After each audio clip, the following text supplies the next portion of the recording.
It's called New Earth Arising and the Planetary Ascension.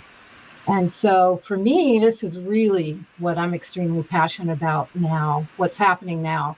The whole topic of the conference, the awakening of humanity, is the most exciting thing happening now. And the planet is awakening to humanity's ascension. We are building the new Earth together. So in this panel, we're going to share a lot of incredible information. And I want to honor the panel that we have, because many of them have been on the front lines for a long time. Lori Spagna, who's been an incredible Ascension teacher for many, many years. She's one of the first that came out and claimed the Ascension teachings out. She's been on my panels forever. Raquel Spring, who is an amazing astrologer with consciousness. So she's going to be able to tell us what the astrology tells us for the planetary ascension. And Debbie Doshinger, I love her as a sister, and she has an amazing podcast. And she talks to all the luminaries of the world. So she has an incredible viewpoint. And of course, Neil, who also has the best job in the world talking to many luminaries. So we are going to talk about the planetary ascension. And it's clear that what's happened in the last 4 years has triggered a global acceleration and actually healing crisis of the planetary awakening.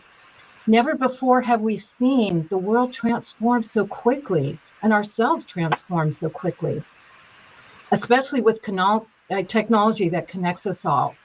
And because of that, so many hidden truths have come up to the surface, not only the ancient civilization truths, a lot of what Neil brings to the surface, but also the dark truths that are coming up that have been ingrained in our universe, in our world for so long. They're coming up nonstop, one by one, every day.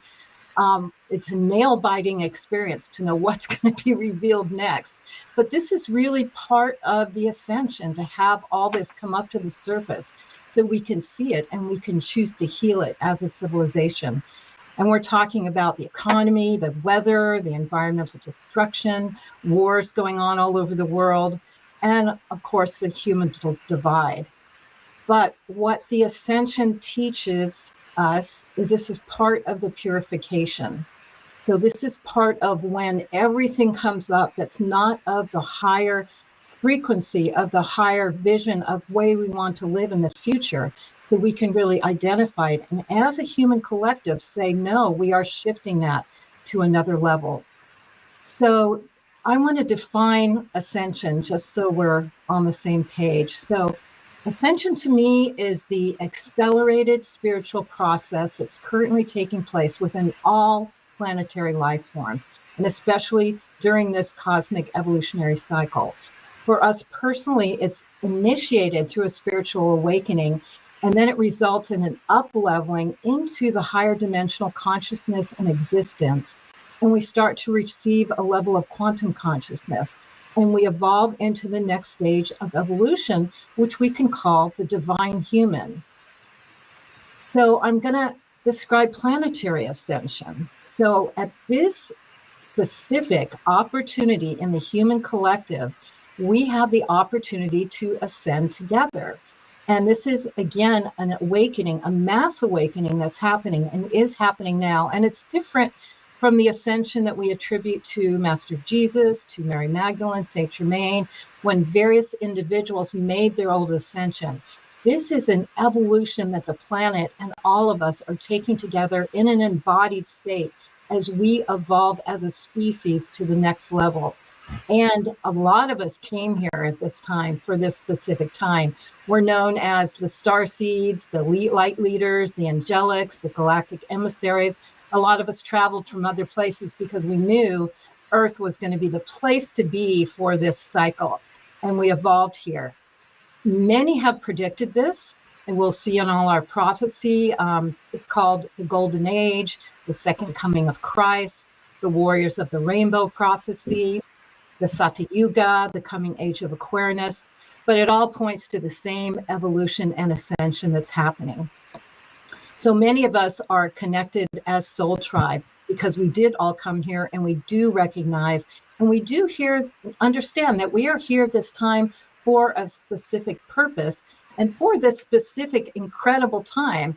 And what I know is if you got incarnation during this time, you scored, because there's a lot of souls wanting to get in now. And this is one of the most powerful places to be on the planet. So I want to honor all of you listening to it, because if you're listening to this program, you definitely have the awareness of being able to understand the bigger picture of what's going on with the planet now. So what we're going to do with this panel is deeply explore the planetary ascension, which is the awakening of humanity. So I'm going to invite the panelists up. I'm going to start with Lori. And what I'd like to ask, first of all, is really talk about what's been going on in the last 4 years and what this current escalation of such intensity is. And as above, so below, as it's happening in the world, I'm seeing it happening in everyone's lives as well.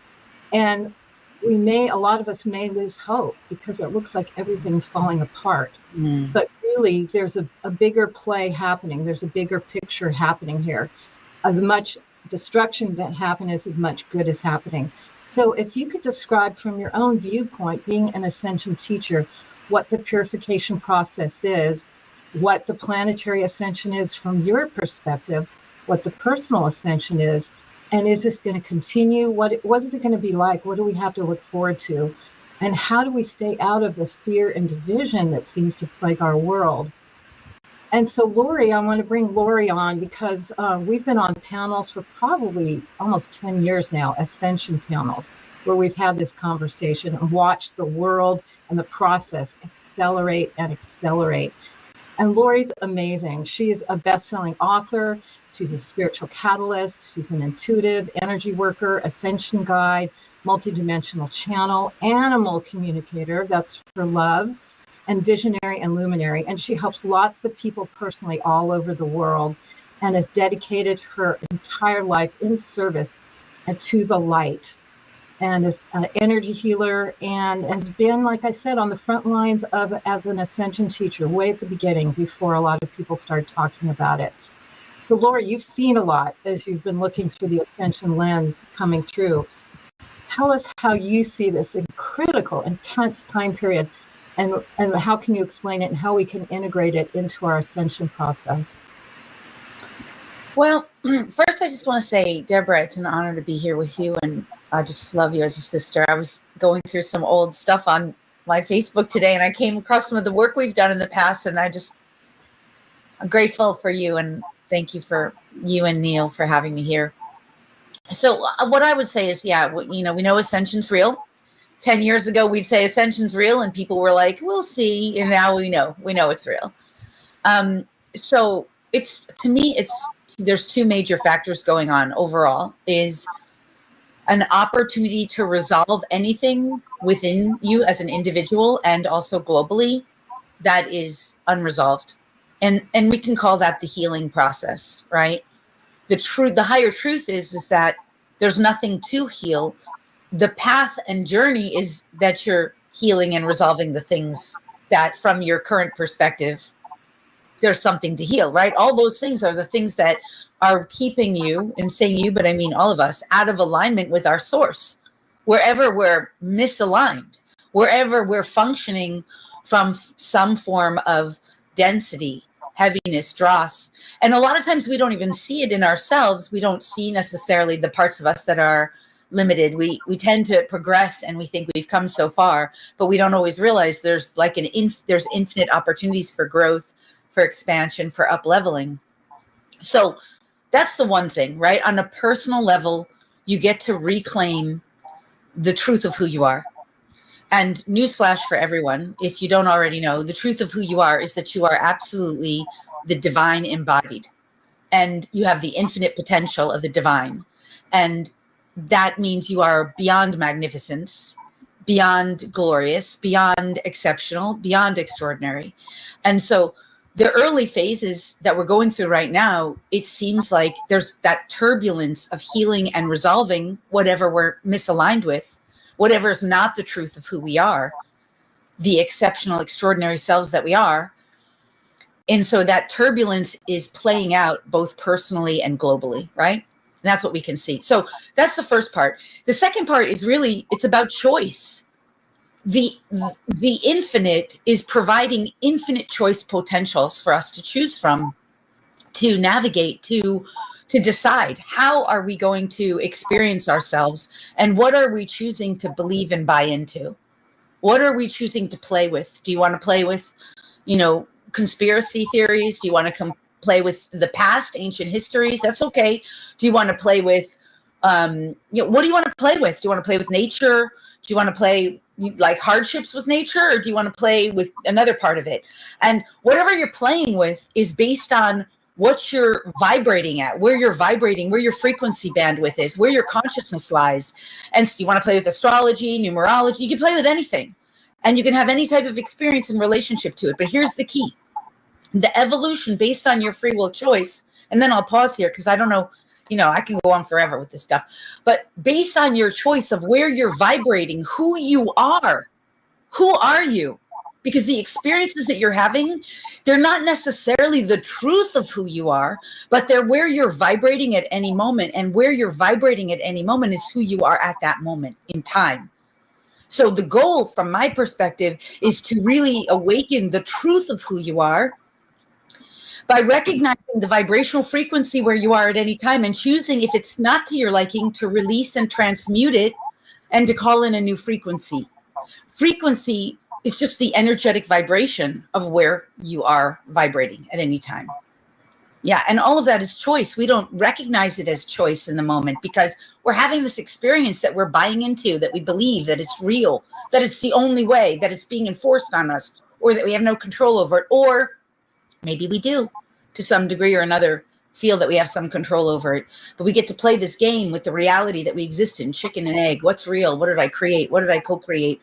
What's part of my soul's journey to somehow transmute or evolve and become something greater. So anyway, I hope that's a good starting point. And because I could go on, but I think those are the big things. We're getting a chance to resolve things, and we're getting a chance to become the greatness of who we are and to choose the type of experiences that we're going to participate in. Thank you, Lori. That is so important because we are going through a huge healing. A mass global healing and a mass internal healing. If you hadn't noticed, anything that's dysfunctional in your life shows up right in your face to deal with. And if you don't deal with it, it shows up bigger. That's the stage that we're in now because we're meant to evolve. And how everyone is dealing with trauma, because that's something within them that pulls them down to the lower frequencies. So it's such a big thing in our collective. And learning to use your inner compass, because this is an individual journey. We're really here to find, even though we're moving together, we're all doing this individually. So our inner compass, our inner truth, our inner guidance is like one of the most important things. So thank you for emphasizing that at the beginning here. So I'd love to bring Debbie up. Like I said, she has one of the best jobs in the world as well, because she interfaces with so many luminaries. So she's in a mystery school every day getting to listen to incredible people on her podcast. And she also helps the luminaries get out into the world with her services. And she's a shaman and a teacher and a healer of her own right. So she's definitely a Renaissance woman of these times. And so, Debbie, I'd like your perspective, especially as you hear from everyone else of what's going on. What is this incredible, intense reality we're in now? And what is really the planetary ascension that we came here to experience? Raquel, so I just love her in our community and as one of the high-level wisdom teachers that is serving our consciousness community now, because she's a fourth-generation astrologer and mystic. So behind her, she has a vast levels of information and wealth in astrology, but she frames it to us understanding our spiritual growth, our ascension, our awakening, and the planet's evolution. So I really loved that she agreed to come on this panel so we can get from her perspective what astrology is telling us and what it's pointing to us in terms of the critical times we're in now, and where it's going and what the planetary ascension is all about. Hi, Deborah. So nice to be here. And Neil, thank you so much for holding that divine masculine space here. I noticed Neil's the only man here, so thank you for thank you both for having me. All right, well, let's dive in a couple minutes. What is happening? Deborah, I loved what you said about there are many different languages that are saying the same thing. It doesn't matter what belief system you come from. It doesn't matter what scientific system you come from. We are all seeing the same transformation of consciousness. So I am very blessed to use astrology as my tool to map what I like to call the science of consciousness. I see astrology and I use astrology as a tool to understand and navigate this evolution of consciousness. So I will say, like, where do I begin? There's so many ways that I could talk about this, but it is obvious to all of us that we are in some sort of transition. And, you know, if we're just looking at a superficial level, yes, of course, we are seeing all of the superficial darkness exposed, if you will. And essentially, this is happening due to a convergence of cycles that are bigger than our current physical understanding of it. You can go as far back as the age of Leo, which is the polar opposite of the age of Aquarius. Astrologically, they are an opposite. They mirror each other. So in many ways, you can say that we're coming in with the other half now of that era. And essentially, these eras, they all have to do with the evolutionary cycles of consciousness. But what does that mean for us today? Well, for us today, we can see ourselves as being very blessed to be here because we get to be in this nodal point of time that is accelerating for us. So that is, you know, the heart. If I could simplify everything right now and just go to the heart of it, I would say that our perception and our experience of time is shifting. This is why we had to clear up so much since 2020. So this is also why we had a halt in our reality. This was literally that halt that made timelines converge. And so it is a really interesting nodal point where we are more than ever having access to interact with what we call these different dimensions, different guides, ET races, different states of consciousness, our higher selves. All of these things are this beautiful convergence of our awareness ready to see more.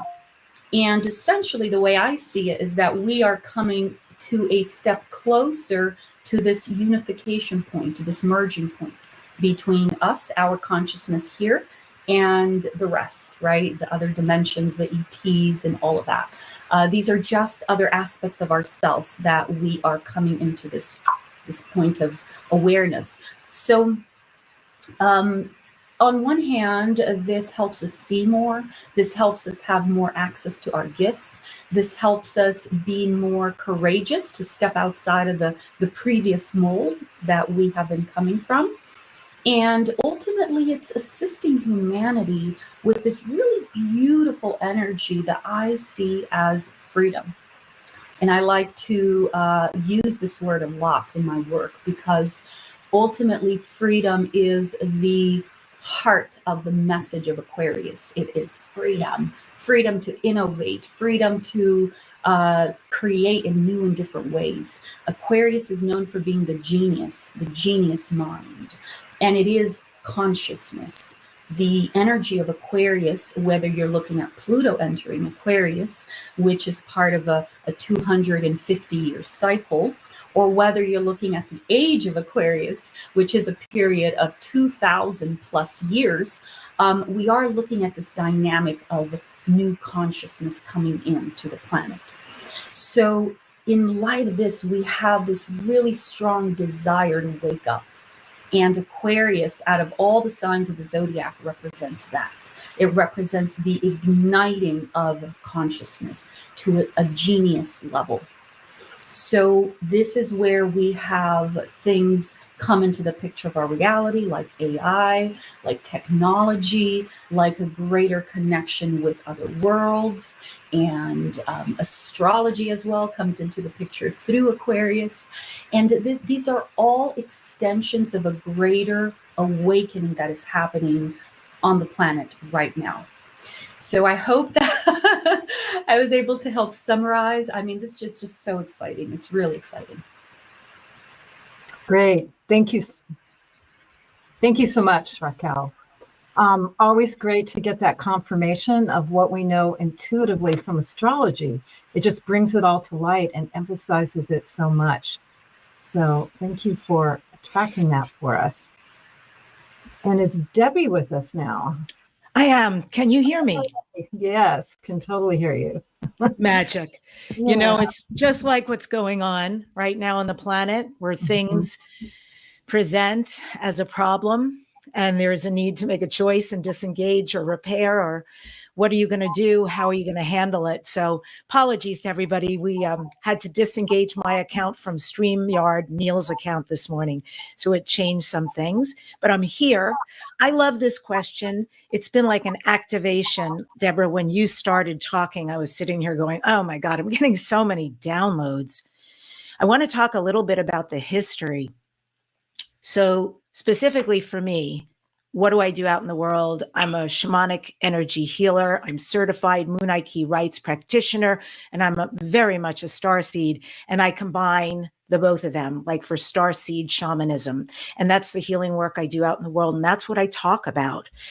And yes, my show affords me for 17 years some magnificent masterclass level conversations. But I'm going to talk from my point of view as a shamanic practitioner and from my lineage, which is Peruvian, it is Inca, it is high up in the Andes, and it's the people who speak the very ancient language of the Quero. And so they have had from high up in the Andes this prophecy that is called the Pachacuti prophecy. And what that means is every 500 years, it is another segment of time, and it means something else is happening. And to an Andean, this has always been correct, these prophecies. We are right now smack in the middle of a Pachacuti.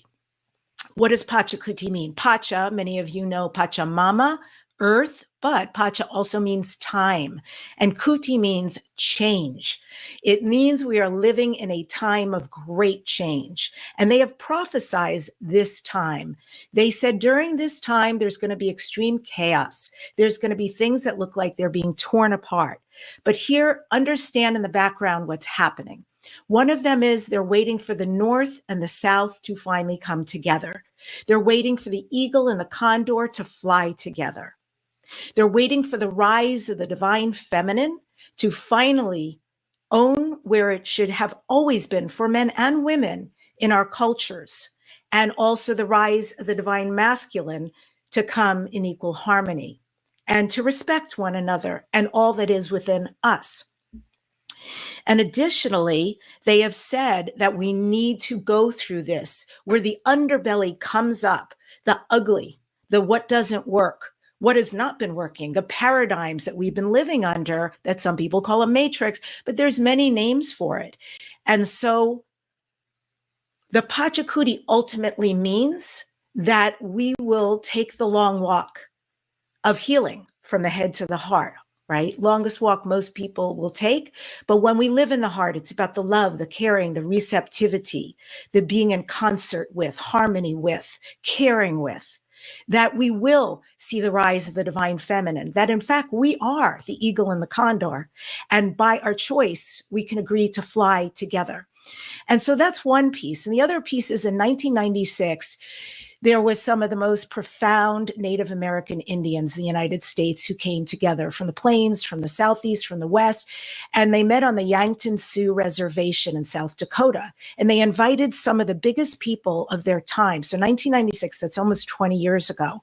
And they invited John Mack, the professor from Harvard.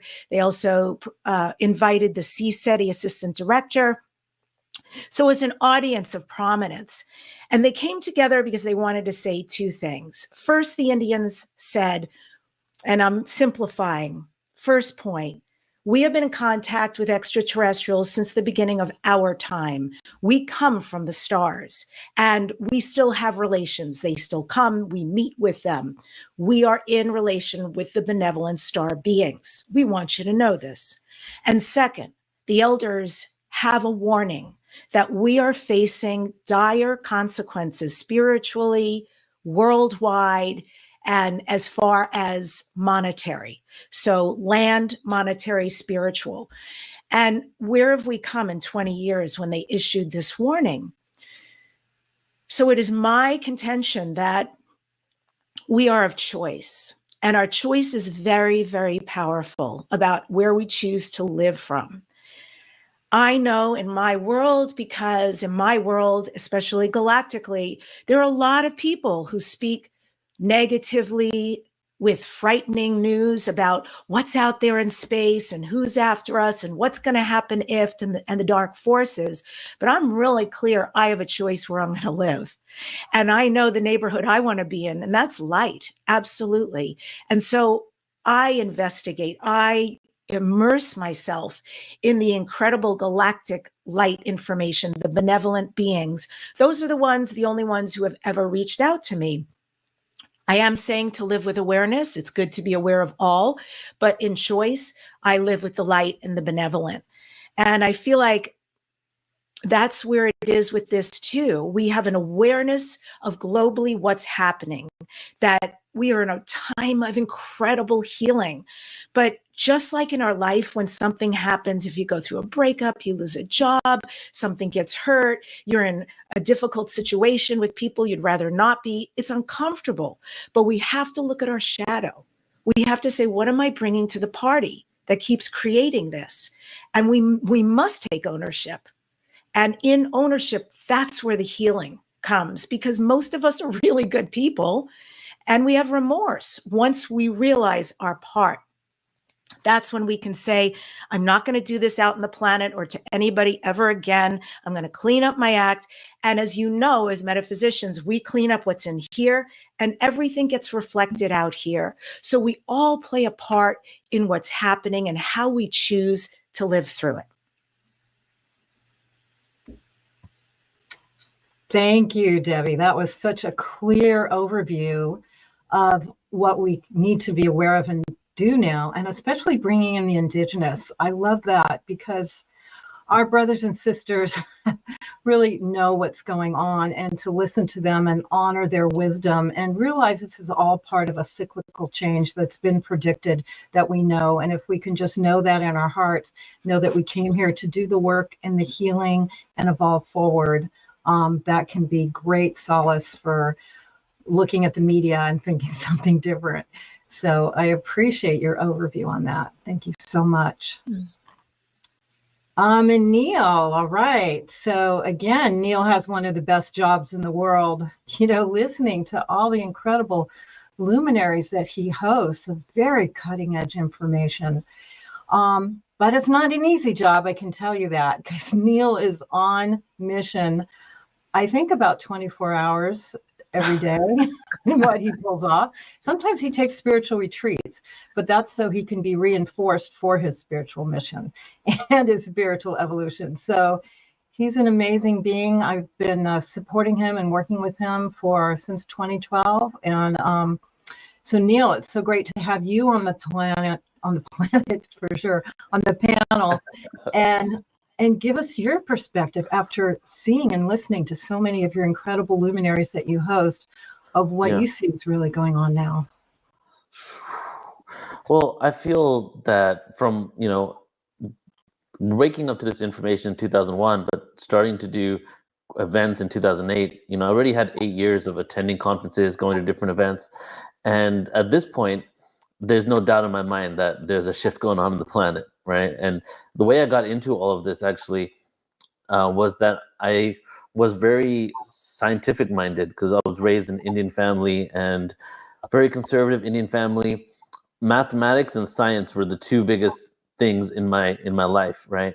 So when I started, exploring different ancient civilizations and looking for the root of all religion, which is how it started, I immediately went into and found quickly quantum physics, vibration and frequency, and realizing that on the fundamental level that we're all made out of vibration just starts creating the questions of what are we, what is this really?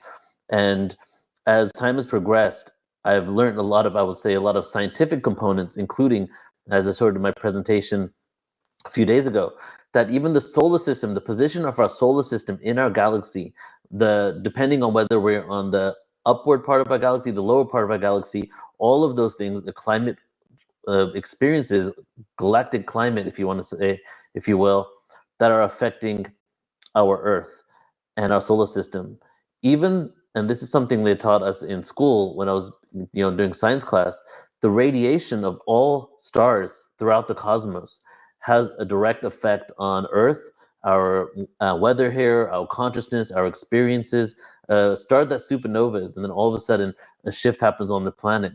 It's almost like we're, not saying this in a victim way, but puppets on a string to the cosmos.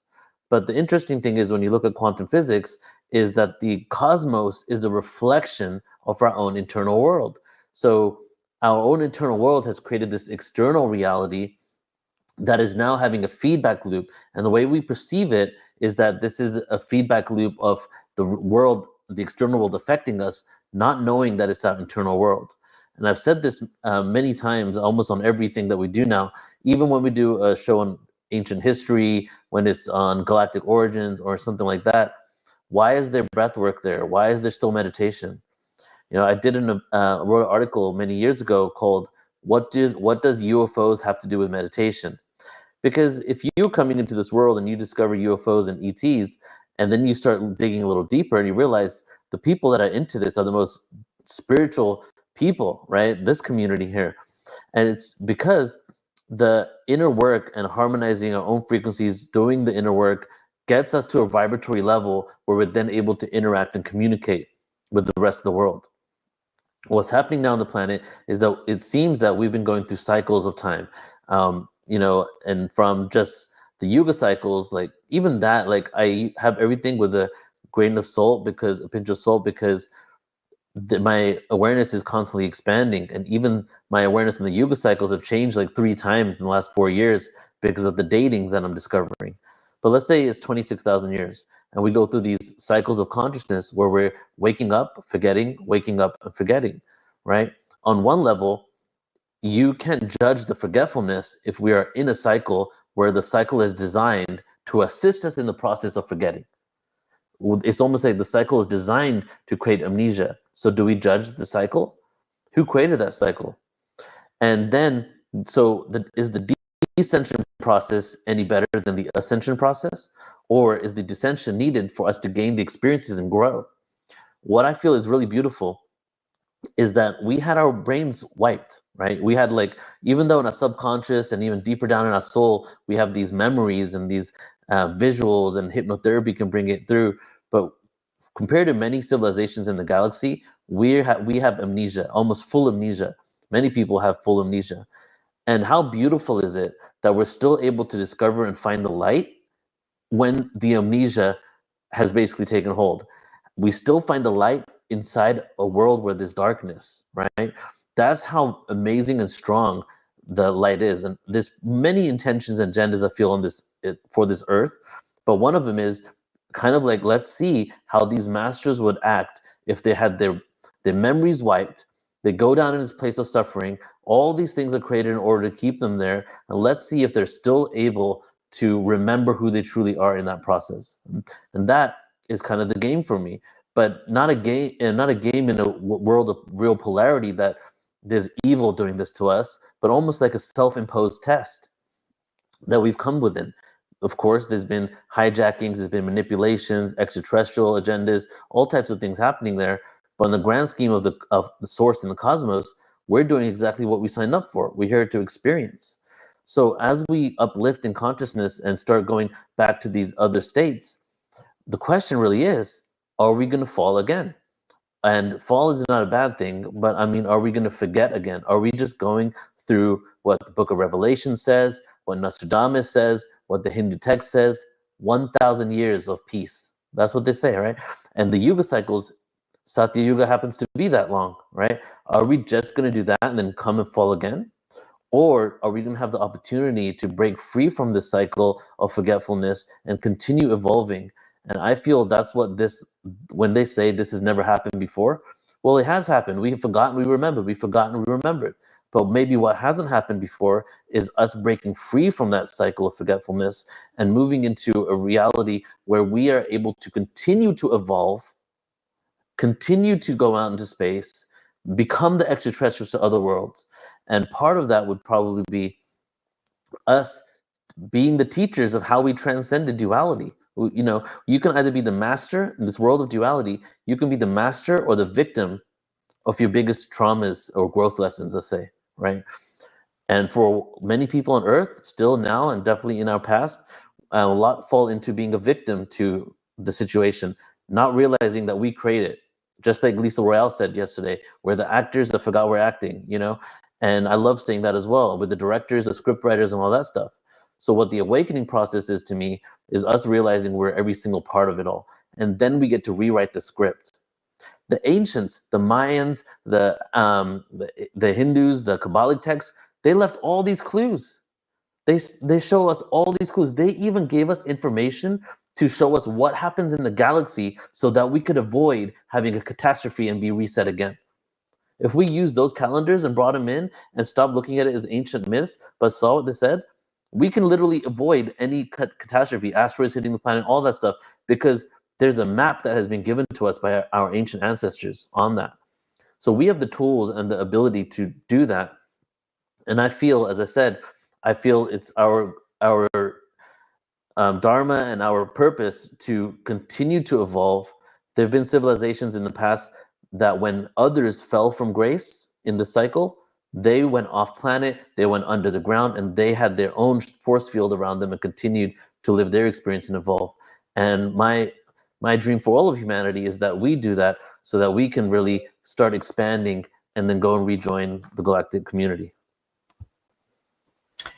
Thank you, Neil. Thanks for reminding us that we have just forgotten, and the ascension process is remembering. And it actually is that process where little memories come through and then big memories come through, and then we get whole pictures of what we already know, because we already know all this. But we're in the cooker now, and the planet is ascending, but our personal role is to really bring in the light and raise our frequency and shift our consciousness to the next level. And that involves a lot of healing, a lot of evolution, and a really deep personal work. And life shows up to inspire you to do that in so many ways. So I want the next question, because this is really the most important thing. What is the most important for us to do in our ascension process? As we know, the process is the awakening, where we start to wake up to just consciousness, understanding, experiences way beyond this human suit that we've been told we're in. So we start to reach out multidimensionally. And then we start to go through immense transformation. And I want to call it transfiguration, because we're really going through a cellular process of evolving our DNA to the next level, activating our DNA. That's all part of the process. And then our superpowers come online, and we start to really evolve into the divine human. But what can you say from your experience is what can you give that we should be aware of, to be knowing of, to continue to go through that process? What are the important steps that we're in now to embrace that transfiguration of ascension that we're all being called to do now? So Lori, that's what you do. That's what you help people do every day. So yeah, I love this question. When you say what is the most important thing is to, in a sense, is to to do the inner work, the deep inner work that is required. And what does that mean? Because again, this is what we've all said in different ways. Your reality, your personal reality, is going to reflect to you everything you need. It's going to reflect all your past and parallel lifetimes, all your unconscious stuff. It's going to reflect your entire energy field to you. It's going to demonstrate to you through other people, places, things, situations, circumstances, and experiences, everything you need to work with to transform your own reality from the inside out. And as you do that, that is part of what I call the soul's agenda. Every soul, and I loved what you said, Deborah, in the earlier part at the opening, that, we were so lucky to be here because we came here for this. There's an astral unemployment line waiting to get in, because this is where we get to do the most inner work. So the soul has an agenda, and that soul agenda for each individual is based on what's coming up in the individual's life experience. And those patterns will show up over and over and over again in different ways until the soul feels that that's complete. And we could call that the karma dharma cycle. Those are ways to identify it. It's the things that karma is not a punishment ever. And it's not only cause and effect, although it is certainly related to cause and effect, but it's what the soul wants to resolve in this life experience. So those things are coded not only into the DNA, but also in the records, the astral realm of Akashic records, beyond the astral realm, actually. And that soul is going to face those issues over and over again. Now, the dharmic pattern is what is the magnificence, the brilliance, what you're here for, part of your soul's divine agenda of sharing and delivering. And I would say, so many brilliant examples of all the speakers here stepping into alignment with their dharmic path of what you're here to contribute and offer. So then addressing the soul's agenda becomes one of the most important things we can do. And of course, a lot of people will say, well, I don't really know what that is. But this is why I'm saying everything that shows up in your reality. The other thing that's, to me, fundamentally most important in that, and the soul's agenda, what you're here to resolve, what you're here to bring through, which is your passion, your mission, your service, your contribution in the world, and revealing those to yourself. That's number one. Number two, must learn to speak the language of energy. Right? We are moving out of a language of left analytical brain into an entirely new language. Everything is energy. This is one of the roles that the animals are here. This is part of how they're facilitating consciousness for humanities, because that's already the language they speak. It is a universal language. Our star family races speak it. It's not just telepathic. It's beyond telepathic. So if I give you any energy, and most people are still just barely beginning to scratch the surface of energy. I'll never forget a conversation I had with Neil when he talked about loneliness. In the podcast we did together, loneliness is energy. It's not the truth of who you are, nor is it something you have to experience.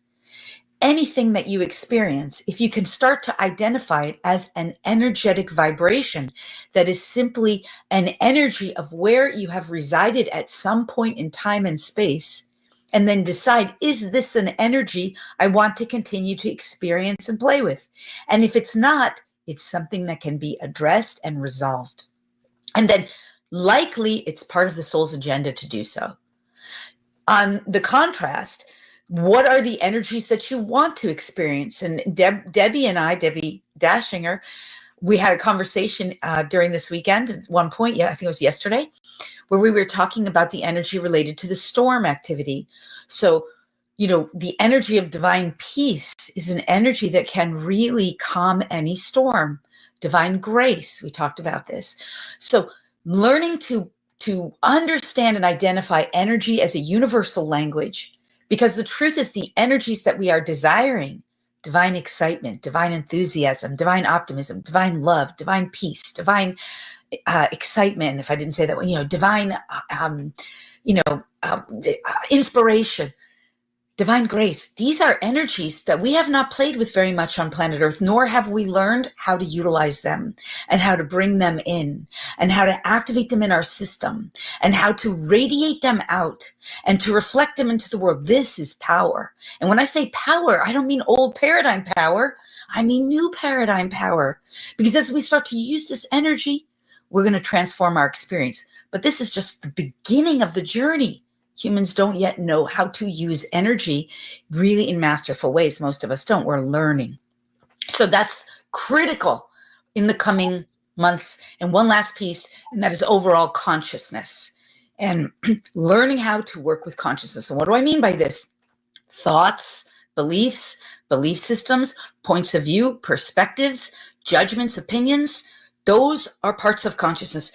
Emotions, every form of emotion that we feel, these are related.